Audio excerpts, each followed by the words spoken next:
Comment rattraper un déséquilibre? C'est une des questions qu'on me pose le plus souvent, que ce soit des inconnus sur les réseaux ou des personnes que je coach. Incessamment, on va m'envoyer des photos de physique et demander conseil. Regarde ce côté, il est beaucoup plus gros que l'autre. Des fois, c'est surtout dans leur tête, mais dans certains cas, c'est vrai, un gros déséquilibre est observable. D'ailleurs, vous pouvez très bien l'observer moi-même, ça se voit en photo que mes côtés gauche et droite ne sont pas pareils. Un tas de choses qui peuvent expliquer ça. Moi, c'était surtout dû à des blessures. Ça pourrait être très bien un mauvais contrôle neural, votre travail, votre génétique, épigénétique, etc., etc. Bon, on va garder en tête que, à moins que ce soit votre génétique, ça va être extrêmement compliqué, voire en fait impossible d'être parfaitement symétrique, mais on peut très bien rattraper un côté plus faible et il serait peut-être même intéressant de le faire, si ce n'est que pour l'aspect visuel, également en prévention des blessures. Première astuce, évidemment, c'est d'introduire plus d'exercices unilatéraux. Quand j'ai commencé la salle, je me suis aperçu assez vite, au bout de quelques mois, que j'avais un gros déséquilibre gauche-droite. Qu'est-ce que j'ai fait? J'ai tout simplement arrêté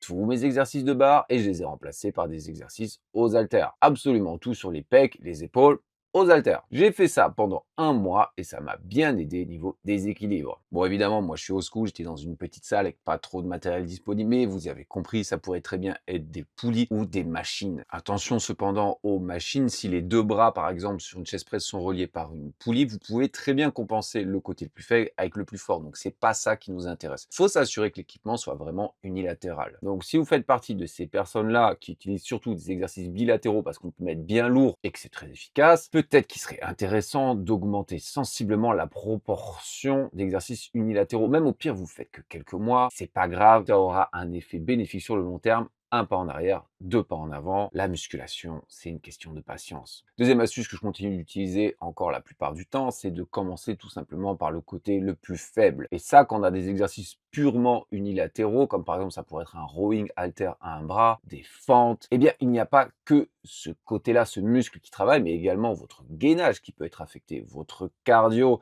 votre système nerveux. Quand vous commencez par le côté plus faible, vous vous assurez d'avoir un maximum d'énergie, histoire de créer le stimulus le plus robuste. Et si par exemple je faisais 9 répétitions sur mon côté gauche qui est le plus faible, quand je passais au côté droit, si j'arrivais à en faire 9, mais que je pouvais en faire peut-être une dixième, je ne la faisais pas, je m'arrêtais au même niveau d'effort. D'ailleurs, il pourrait être intéressant sur vos séries les plus difficiles et les exercices les plus demandants, par exemple des fentes bulgares atroces, de laisser un temps de repos entre vos deux membres, histoire de s'assurer que les deux puissent recevoir un châtiment approprié. Troisième astuce, ça pourrait être l'activation locale. Donc là, l'objectif, ça va être d'augmenter la sensibilité des jointures neuromusculaires sur le côté le plus faible. Souvent, un côté va être plus faible visuellement, musculairement, parce qu'on a des moins bonnes connexions nerveuses. Et ça se traduit souvent par un moins bon ressenti sur le muscle visé. Dans ce cas-là, commencez vos séances par un exercice unilatéral sur votre côté faible avec élastique. Peut être très bien, j'en sais rien, si c'est vos triceps, des extensions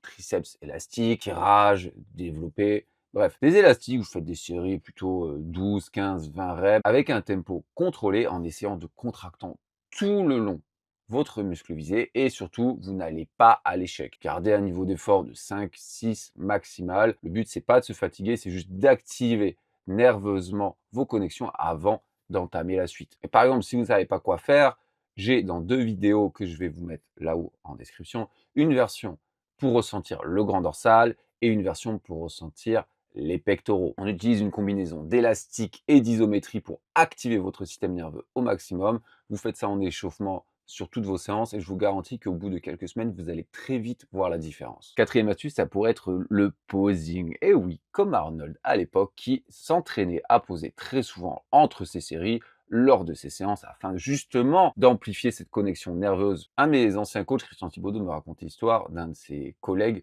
qu'il connaissait, qui pratiquait de la musculation et qui avait un sacré désavantage. Il racontait que cette personne, en fait, avait pris pour habitude de tout le temps contracter son bras droit devant le miroir. À force de le faire, même avant de commencer la musculation, juste pour montrer les muscles et se sentir bien, ça avait déjà préparé son corps à ce qui allait se passer. Et son côté droit a progressé beaucoup plus vite que l'autre. De manière générale, on aime bien entraîner nos points forts, on n'aime pas entraîner nos points faibles, on aime bien contracter et montrer nos points forts, pas les points faibles. Donc prenez l'habitude, faites l'inverse. Votre bras qui est pourri, contractez-le, montrez-le.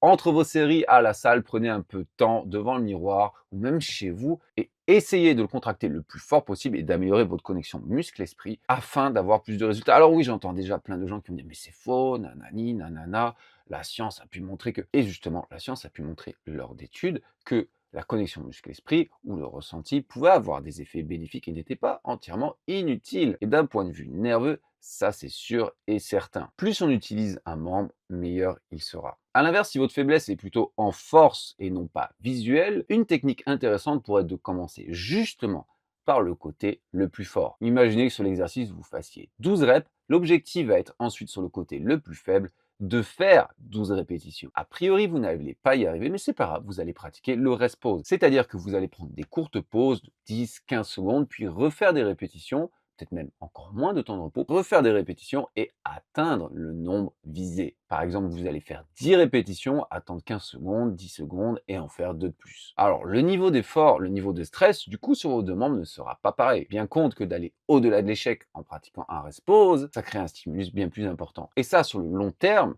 notamment au point de vue de la force, mais également du muscle, ça a pu montrer que c'était bénéfique et donc ça pourrait nous aider à rattraper un retard. Fin de séance, qu'est-ce qu'on pourrait faire? Sixième astuce, on pourrait très bien rester sur l'isométrie qui a été montré comme plus efficace pour recruter plus de fibres musculaires, entre 5 et 10 de plus. La technique des ISO hold que j'adore personnellement, on prend une amplitude où le muscle est étiré mais toujours sous tension et on ne bouge pas. On peut très bien le faire en début de série ou en fin de série. Par exemple, j'adore sur les écartés à la machine, on va se faire 10-12 reps à l'échec ou quasiment, puis on passe dans la position étirée et on essaye de tenir 15 secondes en contractant les muscles le plus fort possible. Si vous avez la chance d'avoir un partenaire, celui-ci peut même appliquer une pression légère pour augmenter encore plus l'effort. Et bien vous allez tout simplement faire ça sur votre côté le plus faible. 10, 15, 20, même 30 secondes si vous arrivez à tenir, ça sera excellent. Faites ça sur vos deux dernières séries de l'exercice unilatéral, ça sera top. Et enfin, dernière astuce, ça pourrait être tout simplement d'augmenter votre volume d'entraînement sur le côté le plus faible. En fin de séance, vous allez choisir un exercice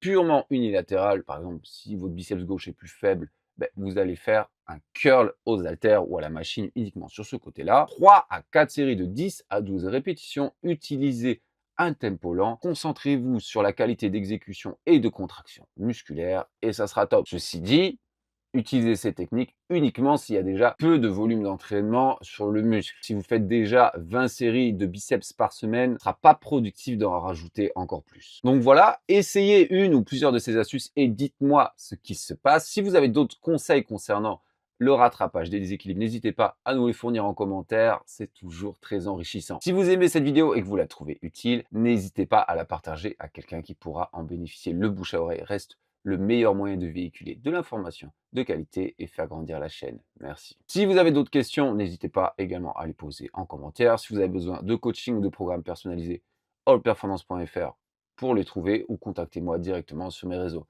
Allez, à la prochaine.